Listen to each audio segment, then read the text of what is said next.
You're tuned to the Beacon KSJE 90.9 FM. I'm Nick Michael, and I'm sitting here with Ashley Lundy. And you are listening to A Review Too Far, where we watch movies and review them for your listening pleasure. This week we have Clint Eastwood and Hilary Swank in $1 Million Baby. After that is the non-Miyazaki Ghibli Kids movie, Marion the Witch's Flower. And we're going to finish with out in theaters now, Operation Finale. But let's get things started with $1 Million Baby. It, of course, stars Clint Eastwood and Hilary Swank and was directed by Clint and features a young female boxer who gets a cranky old trainer to bring her up into the boxing world and the relationship they forge over the course of her training and short-lived career. Okay. If I'm going to take you on... You won't never regret it. Look, just listen to me. If I take you on... I promise I'll work so hard. God, this is a mistake already. I'm listening, boss. If I take you on, you don't say anything. You don't question me. You don't ask why. You don't say anything except maybe, yes, Frankie. And I'm going to try to forget the fact that you're a girl. That's all I ask. And don't come crying to me if you get hurt. All righty. We got a deal. No, not quite. I'm going to teach you how to fight. Then we'll get you a manager, and I'm off down the road. Well, I hate to argue with you, but... Don't argue with me. That's the only way we're doing it. I teach you all you need to know, and then you go off and you make $1 million. I don't care. You get your teeth knocked out. I don't care. I don't want to hear about it either way. That's just the way it's going to be. It's the only way I'll do it. $1 Million Baby, of course, starred Clint Eastwood and Hilary Swank, but also there were Morgan Freeman, Jay Baruchel, and Anthony Mackie, and it was directed by Clint Eastwood. And let's talk about it. Ashley, what did you think of $1 Million Baby? This was my pick for this week, and I chose it because I thought it was a really strong film when I had first seen it when it came out. And upon a repeated viewing, I still found it to be very strong. This movie is sort of, I think, the beginning of Clint Eastwood making his directorial debuts, or at least one of his stronger features in that sense. And I like him in this movie, but I really think that Hilary Swank is just the overwhelming star. She brings so much to this role. Her ability to make it seem legitimate and like she is really this character, it's incredible. I really like it. Morgan Freeman, I think, is kind of a miss here. I don't think he adds a lot. I don't think that he gives you enough to make him worth it in the movie. He's kind of a distraction, actually, more than anything else, and I'm not really a big fan of his. This is not a happy movie. This is kind of a downer, and so if you're looking for something upbeat, I wouldn't recommend this, but between the cinematography and the direction, as well as the writing, there's a lot here to enjoy and really sink your teeth into. I think that you ultimately see what's coming in the movie a little ways away. I'll do my best not to spoil anything, but they sort of give you enough foreshadowing that if you're paying attention, these things seem to line up. I will say that while the ending kind of bothers me, I also think it's probably the purest explanation for what would really happen in a real-life situation like this and how things would really inspire if somebody was forced into the terrible position that Clint Eastwood is forced into as the movie comes to its ultimate and horrifying conclusion. I'm going to recommend this movie, but it's not something that's going to bring up your energy or really enjoy, but it is beautiful and a good piece of art. Well, while I definitely agree with Ashley that this is a beautiful movie, and I think Clint Eastwood did a tremendous job with this feature, both him and Hilary Swank especially, I will disagree with her that Morgan Freeman is a miss on this one. I actually think he was the strong moral center of this feature and brought a lot of the humanity that Clint Eastwood was hiding away to the forefront. I think that Morgan Freeman's Scrap Iron Dupree was just tremendously good, and I especially love the counter story that he runs with Jay Baruchel in Danger, who is probably a mildly retarded boxing aficionado who wants to be a boxer himself but is limited. And I love that arc that they go through together in terms of, well, not quite training, but emotional maturity. I think there are some underutilized characters in this feature, including Mike Coulter, Anthony Mackie, and Michael Pena, but it was good to see them along for the ride. I particularly loved how much I hated Hilary Swank as her other family. Margot Martindale played her mother, and I think she did a tremendous job of just being as offensive as possible in terms of bad family. And I think the relationship between Eastwood's Frankie Dunn and Swank's Maggie Fitzgerald was just really, really good. It's this kind of reluctant paternal bond, and it's well worth the heartache that comes over the course of the film. Overall, I will definitely recommend $1 Million Baby for the adult set. And on that note, final thoughts. Ashley. This is a really good movie. I'm going to give it a really solid 3.5 stars. It doesn't quite get to a 4 for me, though. I'll disagree. The subtlety and the good direction makes this a 4 out of 5 from me. Kudos to Clint Eastwood. Not his best, but definitely up there. And that'll bring us to our second DVD of the week, and it is the G-Kids anime feature, Mary and the Witch's Flower. Not from the proper Miyazaki Ghibli crew, but definitely in the same spirit and a bit of an homage.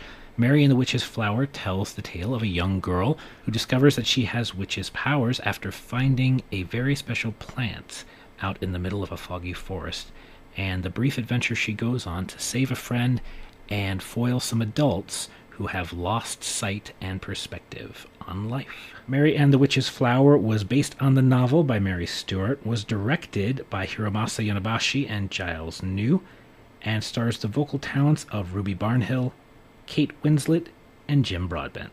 And let's talk about it. Ashley, what did you think of Mary and the Witch's Flower?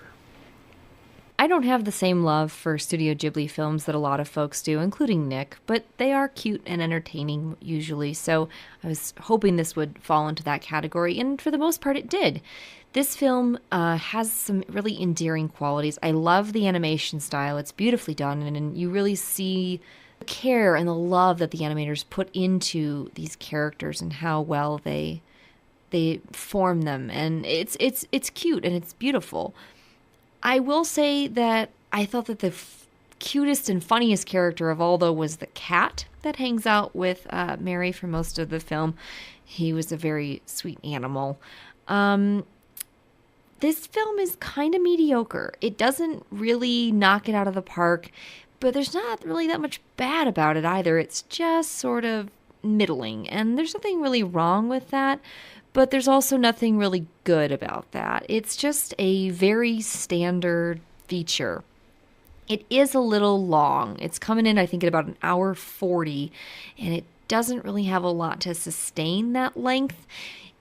I will say, too, that there's sort of a point at which the viewer is so far ahead of the characters, you get a little frustrated and want to speed things along, and they continue to drag very, very, very slowly. I don't think that this is something I'm ever going to want to watch again, but it wasn't bad. I'll recommend it if you're into these types of films, but I don't think everybody needs to see it. So Mary and the Witch's Flower definitely feels like an homage to Hayao Miyazaki's Studio Ghibli films. And it does that both in terms of art and in terms of story. Mary and the Witch's Flower definitely feels like it's pulling elements from several Miyazaki films, including Spirited Away, Castle in the Sky, and Kiki's Delivery Service. And while I want to like that, it also feels like Mary and the Witch's Flower isn't distinct in its own right.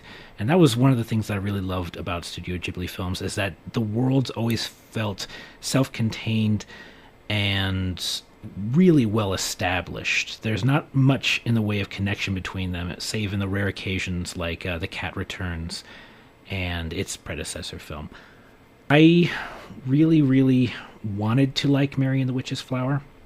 It's okay, but the lack of lore fleshing out this world, it just doesn't feel lived in. All of the connections, like between Great Aunt Charlotte and the original Red-Headed Witch, and Mary herself, and this mysterious school for magic, it just feels like a convenient reveal whenever these things happen. It's like a flowchart adventure, and that's something that I can't really forgive a movie with aspirations of giving homage to Ghibli, because Ghibli films, even if they meander and follow weird paths, they always feel like very well lived in roles and organic worlds that breathe, and these people don't seem to do that.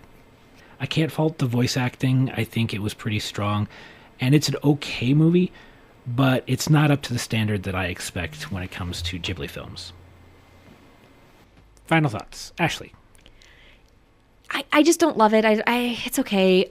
I'll give it a respectable 2.5 and say that there's cute things, but it's just not that great. Yeah, I agree. This is Ghibli light. I think it's a 2.5 at best. And I'm not going to say stay away, but it just doesn't have the heart and the complexity that Studio Ghibli films have. And that will bring us to our cinema release of the week, and it is Oscar Isaac and Ben Kingsley playing a game of mental cat and mouse in Operation Finale, in which the latter plays famous Nazi Adolf Eichmann, and the former is the Jewish agent that is sent to bring him back from Argentina to stand trial in Israel. I am Ricardo Clement. Do you recognize the man in this picture? I can't see him clearly. The man in this picture is you. SS number 45381. Am I correct? Again, your number was 45381. Your number was 45381. 45381. 45381. It was 45326.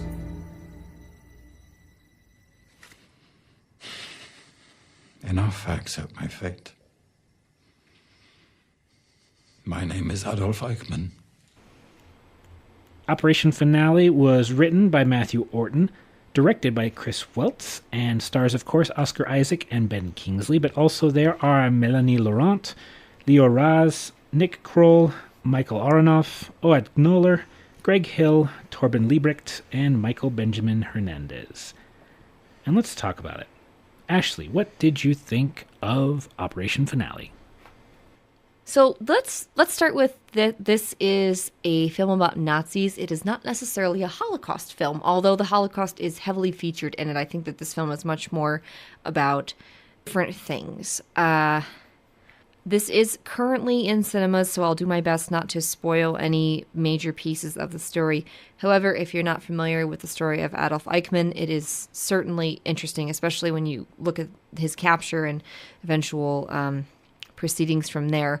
I think that this is something that everybody should see, mostly because this is extremely historically accurate. There are some liberties that they take, very, very few, and the ones that they do, I don't think take away from the film or the story. I think that what they change, what they sort of play with, I'm okay with. I'm good with it. I get really annoyed when films are not historically accurate and they purport to be, and this isn't one of those. I think that this is a really good example of good, accurate cinema. Ben Kingsley is so strong in this film, and when you're playing a figure like Adolf Eichmann, you are sort of setting yourself up to be hated and disgusting and just this horrible figure. But Ben Kingsley manages to bring a sliver of humanity to the role. And you don't necessarily ever feel bad for Eichmann, but you do feel like maybe there's a little bit more than what I've been led to believe. Then that thought sort of changes and shifts throughout the movie.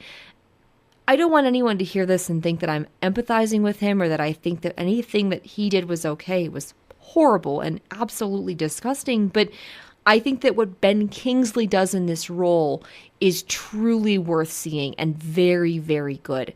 The rest of the cast is solid as well, but he is absolutely the scene stealer in every moment he's on the screen. I'm going to recommend this movie very strongly and say that it's definitely worth seeing now. Yeah, Operation Finale is a very powerful piece of acting from Ben Kingsley and Oscar Isaac.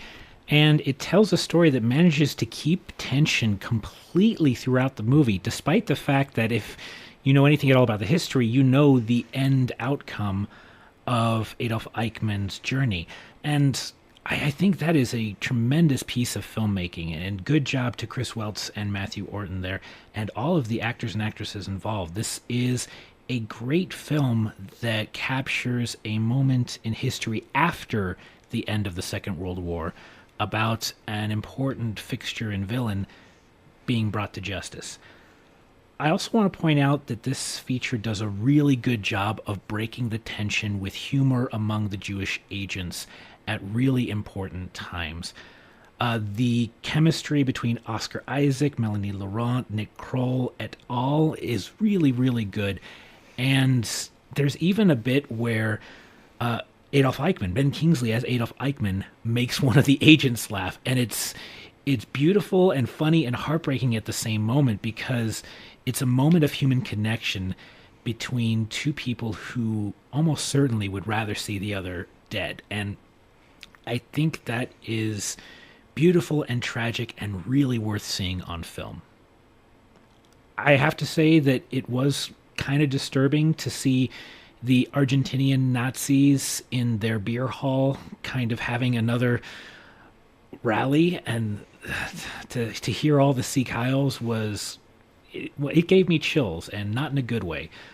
I think the only underbaked storyline in the whole feature was that of the young girlfriend who was also an informant and her father. They do get a bit of a denouement at the end of the film, but I wanted more involvement from them over the course of the feature, but I can kind of forgive that. The main push of this feature is Ben Kingsley and Oscar Isaac, and they did a tremendous job. Shout out to Ben Kingsley, who played a horrible Nazi in this film and a persecuted Jew in Schindler's List. He played both sides tremendously well. Great actor. I hope he gets an Oscar. And on that note, final thoughts. Ashley. I'm definitely going to recommend this feature with a couple of caveats. Number one, I think that you need to have a basic understanding of what happened during the Holocaust to understand this film. That means that if you're going to bring children to this film, and I think this film will be fine for probably late elementary school and up. It's got some difficult parts, but there's a lot of good history here. Make sure that you've got a basic conversation about what the final solution was and how that was done. Number two, I think that you need to have a okay understanding of what the legal ramifications were for this adventure. And I mean by that is how somebody who committed crimes in Europe could be prosecuted in Israel and had to be taken from Argentina. There's a little bit that goes into that. A couple Google searches and a Wikipedia article will get you there. But this is a great movie. I think it's Oscar potential, 4.5 stars. While I agree with Ashley that you need a little bit of World War II background and some Holocaust knowledge, I don't think you need to know much about the legal ramifications. They do a good job of leading a horse to water when it comes to the political ramifications of illegally extraditing Eichmann from Argentina to Jerusalem. So I think it's definitely worth it. I, too, will give it a 4.5 out of 5 and say see it in theaters, and it should be shown in high schools. And that'll bring us to a close. If you have any questions, comments, and the like, please feel free to email. You can reach us at ksje@sanjuancollege.edu. Just make sure you put a review too far in the subject line, and we will be sure to get it. Any parting thoughts as we go, Ashley?